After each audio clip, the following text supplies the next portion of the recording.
The first four out Schmetrics by the Schmetricologists on CBS, the Aztecs are projected at number one among the first four out. So if they wanted to make sure they played in the NCAA Tournament, they had to beat Utah State in the Mountain West Championship game. Utah State already projected in. So the scene set at the Thomas and Mack on national TV on CBS on Saturday. Both teams wanting to hoist that trophy, representing their respective final seasons in the conference, before moving on to the new Pac-12 next season. Steve Perez with Louis Weiner on the scene, Aztecs all in. Results usually the product of effort. Both teams gave it their all from this vantage point, viewing the coverage, but it's the team from Logan that emerged victorious. We now say hello to Louis at the Thomas and Mack as time winds down, with the Aztecs coming up short. Steve, I am courtside with the game winding down. Aztecs lose in the championship game 73-62. Game that was close until about halfway through the second half. Teams walking off the court now. Aztecs congratulating Utah State. Reese Waters walking off the court dejected. Magoon hand on hips. Tough way for the season to end. Miles Byrd leaning down with his hands on his knees. And now we're seeing that there are actually 0.6 seconds left. And now it's officially over. Aztecs will await a possible bid to the NCAA Tournament. Aztecs fans here are very dejected, and the players walking off the court with their heads down. But a exciting season ends on a disappointment. San Diego State in this game led at halftime and just couldn't get the offense going in the second half, Steve. No matter what they tried, Utah State had all the answers. And late, Utah State hit a three, got a 4-point play, and it just sort of got away from the Aztecs. So they are getting set for the championship trophy presentation right now. They're cordoning off the court to allow the Utah State fans to come down. And for the San Diego State Aztecs, Steve, it's wait until Selection Sunday to see if they will be chosen to play in the NCAA Tournament. So a disappointing end to an exciting season, Steve. Back to you. Louis, thank you very much. We will hear from you in a bit with Coach Brian Dutcher, along with Miles Byrd, Reese, Dixon-Waters. And what can I tell you now that you know how this one turned out? If you weren't watching the telly, listening to the final call by the voice of the Aztecs, John Schaefer, on San Diego Sports AM 760, or maybe even hanging on every change in the stat feed, here's a stats and recap of the game for you. First half of this championship matchup, classic, gritty, physical rock fight, just what you'd expect in March from these two Mountain West Conference heavyweights. Both pride themselves on the ability to D up. The game tight early. Scoring started by Miles Byrd off a swiped pass by Zach Keller. Easy fast break bucket. Aztecs needed more of that, but did not get it on this particular day. Right back comes MJ Collins with a made jumper, and Utah State with a high-level ability to push the ball down court after an opponent's score. Throughout the season, that was one of their hallmarks. Reese Dixon-Waters comes back with one of his own. Aztecs lead 4-2, 18:22 left. It was that kind of a first half. Every time Utah State appeared to grab an early edge, the Aztecs would answer. Magoon Gwath showing strong interior play. He had to. The starting big for most of the year, Miles Heide, on the bench in street clothes after what looked to be a painful injury to his left hand wrist area in the second half of their late Friday night semifinal win over New Mexico. So the Aztecs had to lean on Goon, who missed far too much of this season from injury and reportedly still not 100%. But he did respond on this day by being active on the boards and inside, notching points and rebounds. Ended the half with 7 points, 6 rebounds. He was flagged for a goaltending before the first media timeout, and everyone but the officials who looked at the replay thought it was a clean block. Bulk of the Aztecs offense provided by Reese Dixon-Waters, RDW, hitting that turnaround jumper he likes, keeping the Aztecs in the half with 12 points on 5 of 6 shooting, 2 for 2 from beyond the arc. Aztecs sought to crash the boards in this one, but Utah State did a better job, out-rebounding the Aztecs in the first half 22-17. For a team that was one of the better ones offensively in Aztec history, Aztecs were forced to battle through some offensive lulls and turnovers on ill-advised passes and careless ball handling against the Ags' stingy defense. But they converted for the most part on transition opportunities and a terrific performance at the free throw line in the first half, 10 of 14 from the line. B.J. Davis was 3 of 4 from the line. He was blanked from the field in the first half. Byrd, 2 of 2 at the free throw line. Even Pharaoh Compton managed 2 of 4. The Ags was many fine players, but Mason Falslev, their emotional and team leader, he scored just 6 in the half, and you could put an Academy Award-worthy performance on him after hitting the hardwood on a foul by Taj DeGorville, apparently tweaking an ankle. Oh, but he still managed to get up, was gimpy, stayed in courageously, knocked down both of the free throws he was entitled to. Ags made a couple of runs, including a 7-2 stretch that had the crowd from Logan roaring. Plenty of those blue nitrile gloves featured by the students in the arena. It supposedly makes that clapping sound louder, but I personally find those things kind of sweaty over time. And also leaving me with that little voice in my head. Perez, don't skip that uncomfortable exam at your annual. It's for your own good. Anyway, Aztecs, for their part, played like winning this was their only chance for an NCAA tournament invite because most people believe it is. So there were defensive stops, blocked shots, shout-outs to Pharaoh Compton, Tay Simmons, Goon, Byrd, and offensive rebounds. Late in the half, Aztecs put together a nice 6-0 run, back-to-back made threes, got it tied at 32-all before Utah State edged ahead again. Turnovers and fatigue fouls began creeping in for both sides in this up-and-down battle. Aztecs led by a point, 35-34 at the break, despite committing 8 turnovers. Capitalizing on those were the Ags for 9 points. Mentioned their rebounding edge earlier.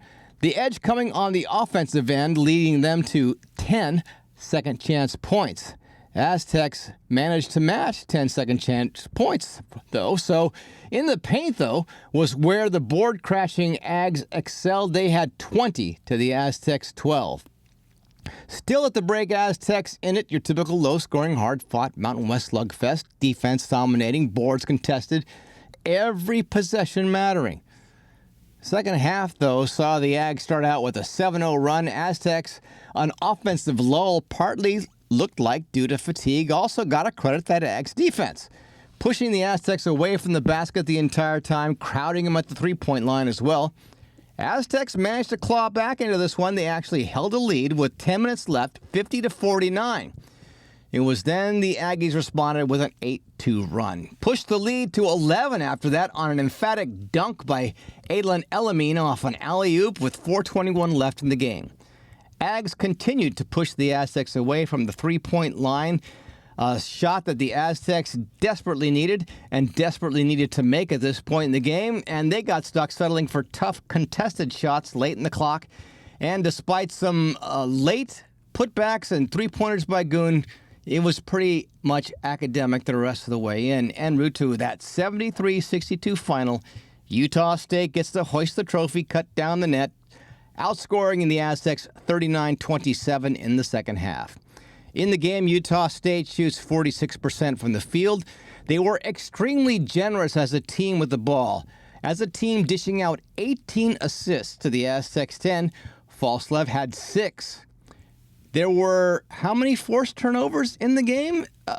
14 by the Aztecs. So the Ags forced 14 turnovers by the Aztecs. And they managed to keep the ball away from a sticky-fingered Aztecs defense. So on that side, the Aztecs could have managed just 5 of their own. Big Stat Ags had 9 steals in the game. Aztecs just 1. You can't say it was a close one that the Ags won on a fluke. They were the better team on this day, no question. M.J. Collins, leading scorer for the Ags with 20. Aztecs had RDW with the same. He also played 38 minutes in this one. There were 3 other Aggies in double figures. 2 players on the champion side had 6 rebounds each.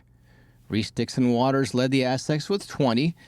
B.J. Davis had 14, Goon 12, and Goon logged 32 minutes, by the way. Aztecs' leading rebounder was Goon with 8, Byrd had 6, DeGorville with 5 assists for the Aztecs. Let's go to Louis Weiner, who's been our Johnny on the spot in Vegas this week for some of the post-game thoughts from the Mountain West Media Center. Thank you, Steve. So the Aztecs make it to the conference finals for the 12th time in 15 years, but lose for the 9th time in those 12. Still, you got to get there for the chance to win a championship, and unfortunately, that just didn't happen today. And Coach Brian Dutcher talked about what happened to turn a close game in which the Aztecs led 50-49 and were outscored 24-12 the rest of the way. Yeah, both teams were getting tired. They took a timeout. I thought both teams looked really fatigued. And then they got the 5-point play, and that was the separation that was needed. You know, that kind of created enough separation where we weren't scoring at a high level, and 9 points might as well have been 18 at that point. It was tough to find our way back. I tried to get Magoon a couple threes to cut into it right away because I think he had the best opportunity getting open threes. So we tried a few things to get ourselves back in it, but fatigue was definitely a factor for both teams, you know. But once they got the lead and started going, then it opened up. And like I said, the game was decided in the paint. They got in the paint way more than we did, and they capitalized every time they got there. Steve, Coach wasn't the only one who talked about the fatigue factor. After the game, Miles Byrd mentioned that when asked about how Utah State got them out of their rhythm. I mean, you don't want to blame fatigue, but, you know, I think we got back to our hotel at 12:30 last night, you know, 3 games in a row. Obviously, they just looked like the more fresh team in the second half. You know, when it came to winning time, they made more plays, got to the paint, you know, dropped off to the big dunks, layups, offensive rebounds. So they just made more winning plays than we did. Steve, both Byrd and Reese Dixon-Waters shared their thoughts on how proud they are of their teammates and the possibility of playing further in the NCAA tournament. I'm very proud of this group. We've had ups and downs, but I think we've grown throughout the season. You know, I'm proud for all the younger guys that came in and, you know, helped in times when they needed to, and, you know, they grew as well. So I'm very proud of everybody. Yeah, no, I mean, coming in preseason #1 unanimously, I think first time in Mountain West history, something like that. And, you know, we had a lot of rough patches throughout the year. So, I mean, I love everybody in that locker room. You know, I'm proud of how we blocked out outside noise throughout the year. Just continue to put our heads down, continue to work. I feel like the past few days has been our best, like, playing basketball together. I mean, it sucks that it was 30 games into the year, but yeah, no, I mean, if we're given the opportunity again, I think we still got a lot left in us. Yeah, I mean, as players, I don't think we really got much say in that. Obviously, I've been in Aztec for 4 years. We've been to the tournament 3 years in a row. So obviously, you know, we're hoping to hear our names tomorrow. If that doesn't happen, you know, we'll probably meet as a team and figure out what the next step is. But yeah, I mean, we're focused on hopefully hearing our names tomorrow. I'm with whatever. I love playing. So hopefully we get our name called tomorrow, and then, like you said, we'll meet as a team. Steve, Coach Dutcher was very candid when asked about whether the Mountain West Conference is undervalued by the NCAA Selection Committee when it comes to at-large bids, and how proud he is of his group. Mountain West was undervalued this year. 7 teams with 20-plus wins. So the parity, I've said it all year, the parity has hurt our league this year. And that's what every league wants, is parity. So if you're in a Power 4, the parity is fantastic. Get 18, 19 teams in. But in the Mountain West, parity is not a good thing. And there wasn't enough separation between the top. And we had a good year. We finished alone in second place. We made the conference championship game. I think we went 9-9 or 9-10 in quad 1 and 2 games. And we got a good team. And so it's the same thing, though. The thing we all know, not being in the Power 4, is the opportunities are shrinking. They're not growing.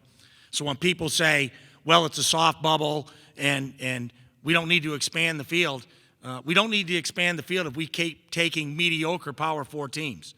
There are good mid-major teams that would play well in March that would love to go.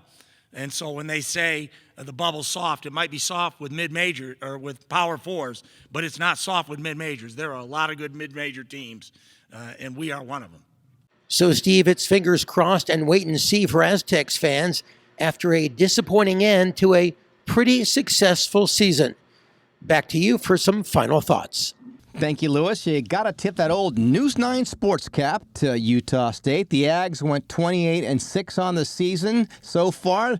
They score the daily double by winning the regular season title along with the tournament championship. That's quite a feat. Their coach, Jared Calhoun, named Conference Coach of the Year. They will also reap any individual awards and tournament honors that are the natural, probable results of their championship efforts. They have built quite a program in Logan, and looking ahead, this rivalry is far from over. You have both programs heading to the new Pac-12 together next season.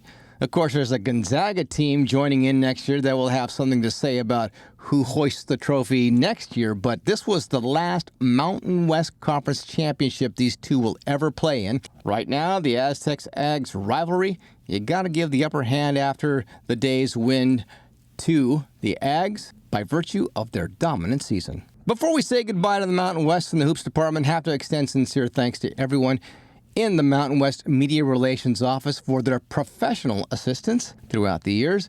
And if you happen to miss how the Aztecs made it to the championship game, just sit right back and hear a tale from the quarterfinals and semifinals action earlier in the week. B.J. Davis drives to the basket, scoring with 2 seconds left, and the Aztecs pull out a hard-fought 62-60 win against a very talented New Mexico team. Hello and welcome to Aztecs All In. I'm Louis Weiner in Las Vegas, along with Steve Perez. And Coach Brian Dutcher said it all during his post-game news conference. He talked about a statement he wrote on the board before the game, the same statement he and Coach Steve Fisher put up during the 1989 Michigan Championship season. Rebounding and defense. And that's how the Aztecs won this one. This was a fantastic atmosphere at the Thomas and Mack, and although the Lobos probably had more fans in attendance than the Aztecs, it didn't matter. Aztecs Nation was out in full force, and the Aztecs will play for a conference championship tomorrow against Utah State at 3 p.m. Now let's say hello to my partner in podcasting, Steve Perez. Hey, Steve. Lewis, watch that earlier Mountain West tournament game on CBS Sports Network, and watch this one there as well. Man, the announcers were really getting excited. I don't know about you, Lewis, but nothing gets me more interested in a game than two teams going at it and then a couple of over-the-top announcers carrying on about some ball screens, hard fouls, sharp passes, bona fide fast break hoopin' joopin'. Seriously, though, in that first game between the number 1 seed Utah State and Nevada, they're a 5, and the Aggies won that one, by the way. I noticed about 4 minutes into the second half, some of the players started looking a little winded, fatigued even on the close-ups, and remembered it was Nevada's 3rd straight game, Utah State's 2nd. And it doesn't matter what shape you're in, and a high-level D1 college hoopster is as well-conditioned as they come. They're still humans, and there is still a clear advantage to being a number 1 seed lying in wait to see who was going to win this late game, which I appreciate you hanging around for. In my mind, these later games, strength, conditioning, bench strength, just as important as the skills of the particular players. It was a very high-level game. Two teams knew each other very well. Just a storied rivalry going back to the Western Athletic Conference days. Their last matchup before the Aztecs head on to the Pac-12. But this game had a lot of great moments. Very hard fought. Yeah, it was a game that both teams tried so hard, and a lot of players gave it their all. People playing in pain, people giving it their all for pretty much every moment of every second on that court. And it was just a pity that someone had to lose it. Thank you, Steve. Aztecs off to a fast start in this one thanks to their defense. Sean Newman with 2 steals. He scored 1. Byrd scored another, make it 4-0. Another steal. Aztecs make it 6-0. But New Mexico bounced back quickly. They responded with a 9-0 run of their own. But a Sean Newman drive gave the Aztecs a 10-9 lead at the first media timeout. Then a tough stretch for the Aztecs. New Mexico had the ball for 4 straight possessions. Missed a layup, got the ball back. Missed a 3, got the ball back. Missed a jumper. They got the ball back when Taj DeGorville fouled Dayton Albury. He scored 13-11 New Mexico. Aztecs try to get it right back. BJ with a steal, but he's blocked on the other end. And the Aztecs in the midst of a 3-minute, 17-second scoring drought. But then a nice stretch for the Aztecs. They go on a patented 10-0 run, just like the night before. A great alley-oop from Taj DeGorville to Magoon Guath to make it 16-15 in New Mexico. Then Reese Dixon-Waters hit a 3. New Mexico misses the front end of 2 1-and-1s. Then Byrd hit a 3 to make it 21-16. Aztecs in the midst of that 10-0 run. Then after a media timeout, New Mexico goes on a 7-0 run itself. Luke Hott hit a 3 to tie the game at 21. Then after an Aztecs turnover, Uriah Tonetti hits a jumper to make it 23-21 New Mexico. They're back in the lead. And it goes back and forth from there. Reese hit a 3. Aztecs up 1. A Tomislav Boljan putback, making it 25-24 New Mexico. Then Magoon Guath took over, hitting a 3 to make it 27-25 Aztecs. Sean Newman missed a fast break drive but then turned the ball over, but Guath scores off an assist from BJ on a fast break, and he's fouled. Aztecs on a roll. As the second half winds down, New Mexico in foul trouble. Both Jake Paul, Dayton Albury with 3. New Mexico got lucky with about 2 minutes left when Guath was called for a foul on a Tajavis Miller 3. He made 2 of the 3 free throws to make it 33-29 Aztecs. But the Aztecs ended the half strong. With 3 seconds left, a B.J. Davis drive gave the Aztecs a 37-33 halftime lead. Aztecs with 8 steals, 14 fast break points at the half, and 4 threes, but just 9 of 13 from the free throw line, holding New Mexico to just 33% shooting, forcing 9 turnovers. After the game, both Magoon Guath and B.J. Davis talked about how they were going downhill and scoring pretty easily in that first half.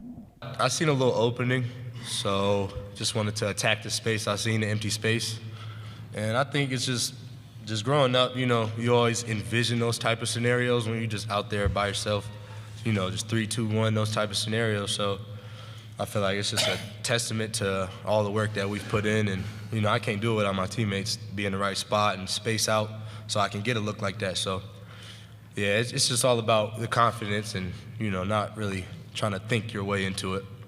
We know we emphasize in practice. We gotta find a way to get easy baskets, offensive rebound, and in transition. So we focus on getting the defensive rebound and just running hard and put rim pressure on. It allowed other guys to get transition threes, or if they didn't pick up the rim, we were able to finish at the rim. So.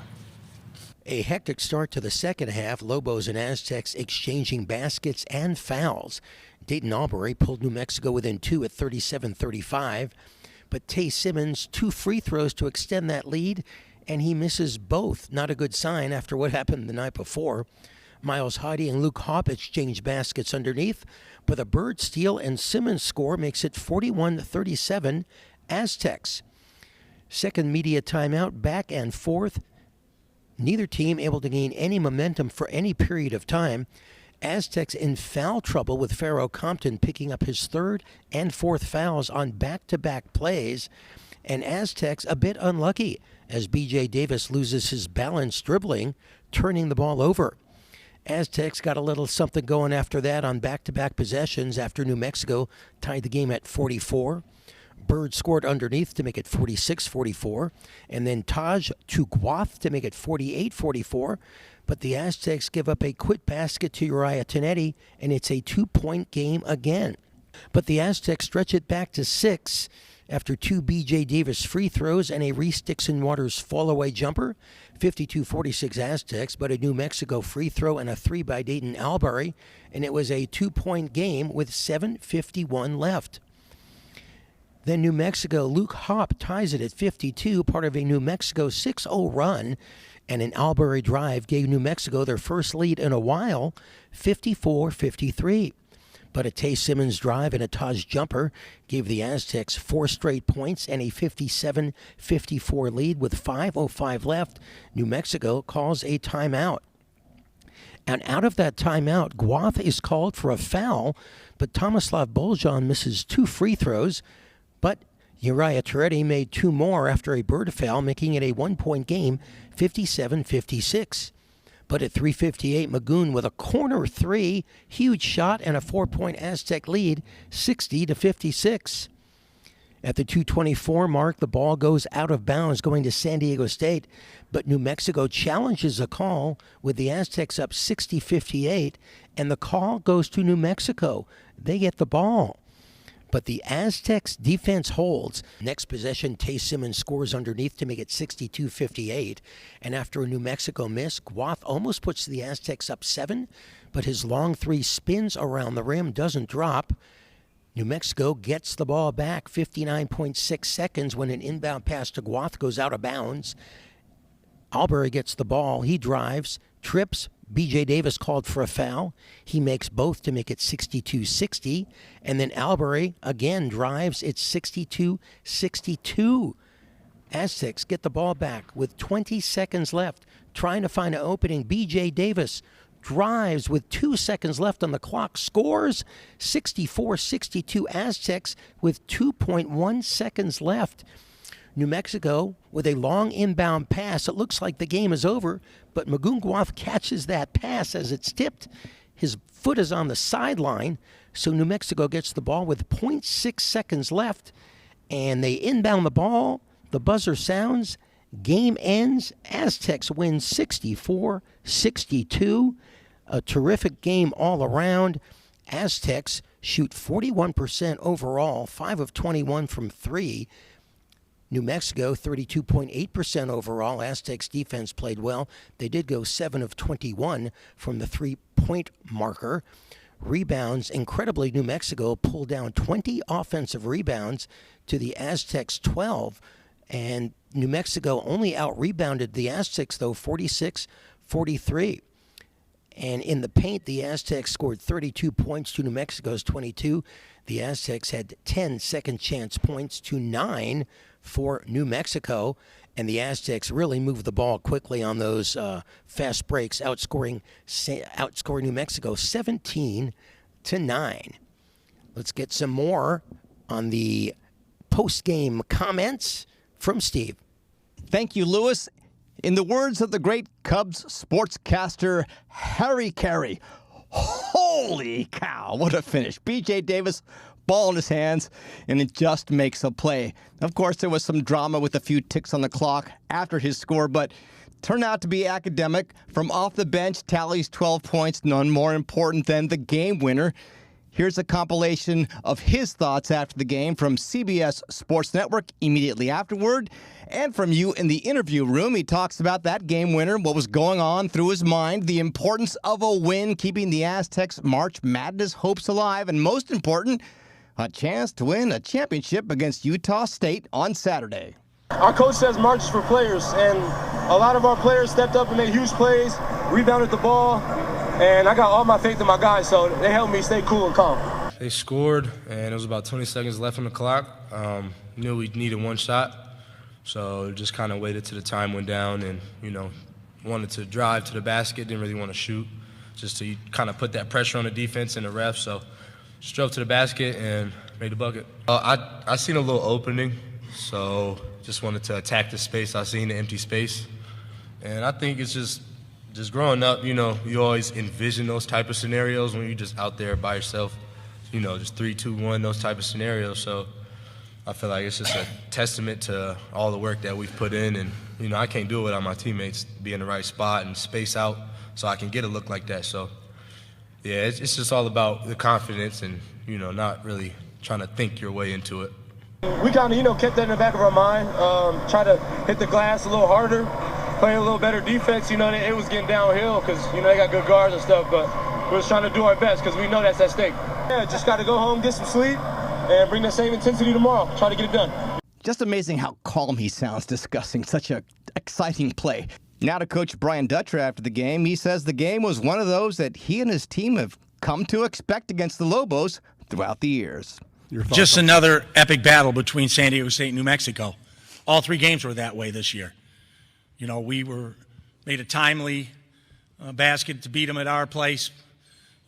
They got us at their place, and then this was an epic battle between the two teams that have the most Mountain West titles between us. So lots of credit to New Mexico, Coach Olin and his staff. That is a really, really good basketball team. And we had to play very well to win. I thought our defense was as good as it's been. You know, rebounding is rebounding. Usually a guy gets 10 rebounds, you're mad, but Bullion had 18 and 16 against us this year, so 10's pretty good. But with that said, rebounding was the difference in the game. They still had 20 offensive rebounds, but we had the margin at 3. They're a very good rebounding team. And so we had enough rebounding and good hard-nosed defense and found a way to win. BJ made an important play. We just give him space at the end of the game, and he creates his own shot. He's very good at it. And he had a 3 at the end of the New Mexico game that didn't go in. But it doesn't change our mind. We want it in his hands at the end of the game with the game on the line. Truly a team effort, Lewis. Every single player who hit the court tonight contributed. Even if it wasn't entirely visible on the stat sheet on that topic, just have to note the effort the Aztecs did inside. Just to single out a few players, even though everyone played well, players like Pharaoh Compton, he didn't score a point, just 2 rebounds, but he used every one of the 4 fouls he committed to contribute to keeping a lid on Tomislav Borjan, who got his rebounds, 10, but scored just 8 points. Miles Heide went out with an injury to his left hand in the second half. He scored just 2 points, but important minutes on the inside. Same goes for every Aztec on the roster. To the other side of the ledger now, mentioned the San Diego connections in our previous podcast. None more notable than Eric Olin. His first year in charge of the Lobos, but 12 years as head coach of the UC San Diego Tritons, and was an assistant coach there for many years before that. Remember, Lewis, those Tritons gave the Aztecs some pretty decent scares in recent years, so Aztecs coach Dutcher and Olin know each other very well. And Olin on the losing end of a lot of Aztec matchups, and this one shook out in much the same way. Here's what Coach Olin had to say after the Aztecs emerged victorious with the tiebreaker in this year's matchup against the Lobos that propelled the Aztecs to the championship game.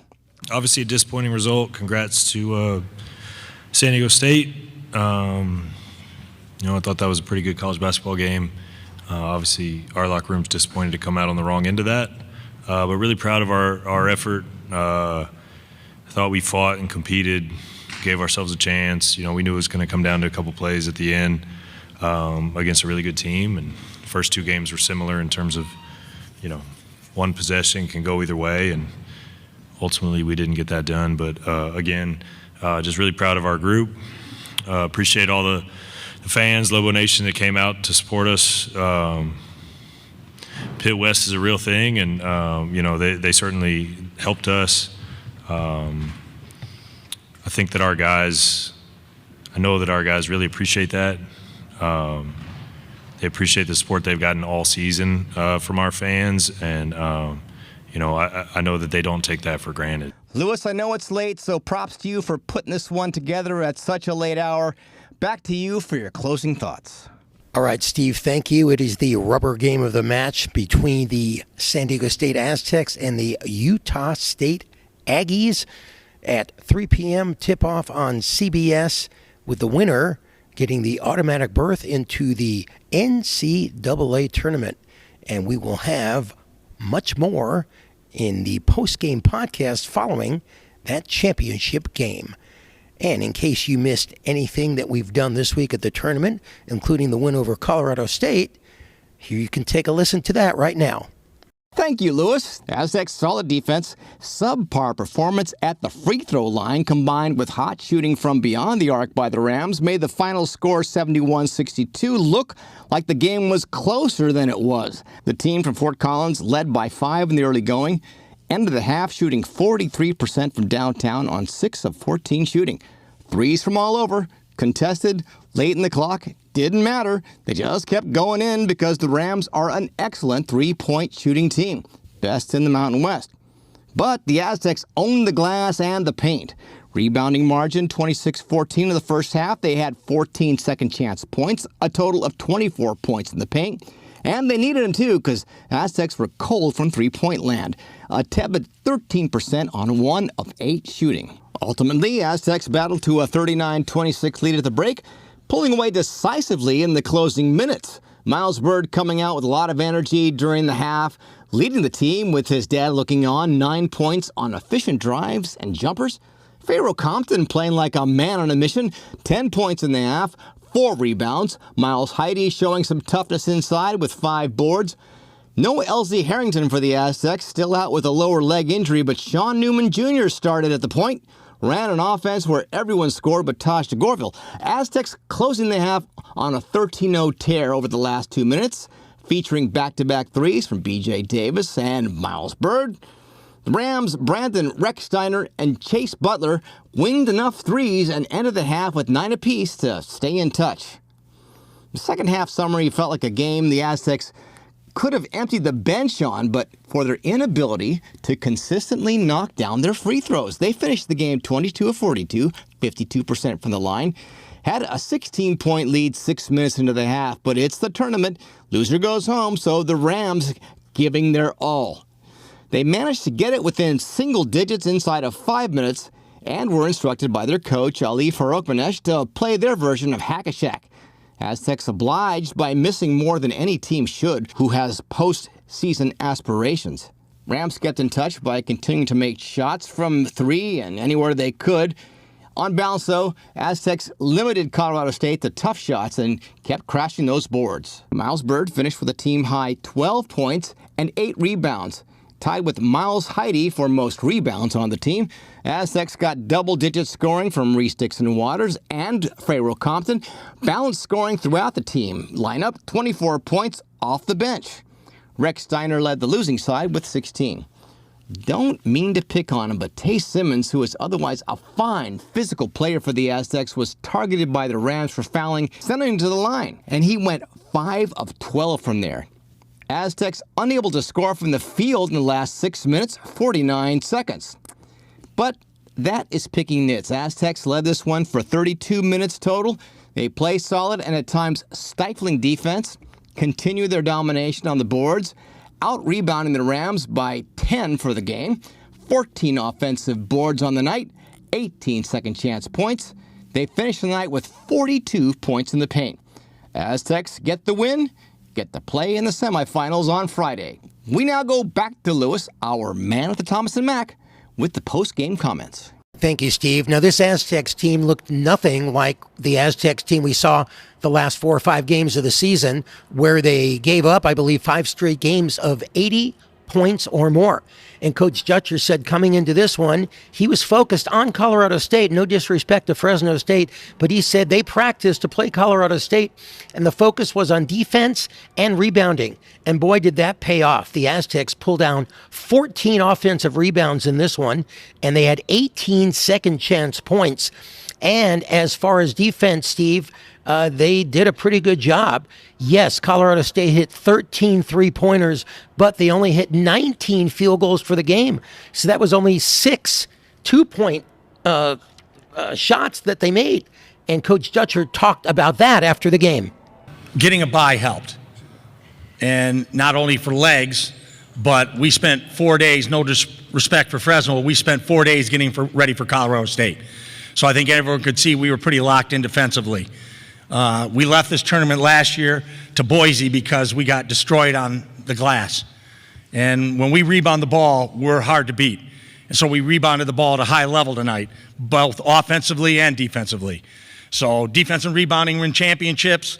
Unfortunately, so does free throw shooting, but we escaped tonight with some bad free throw shooting.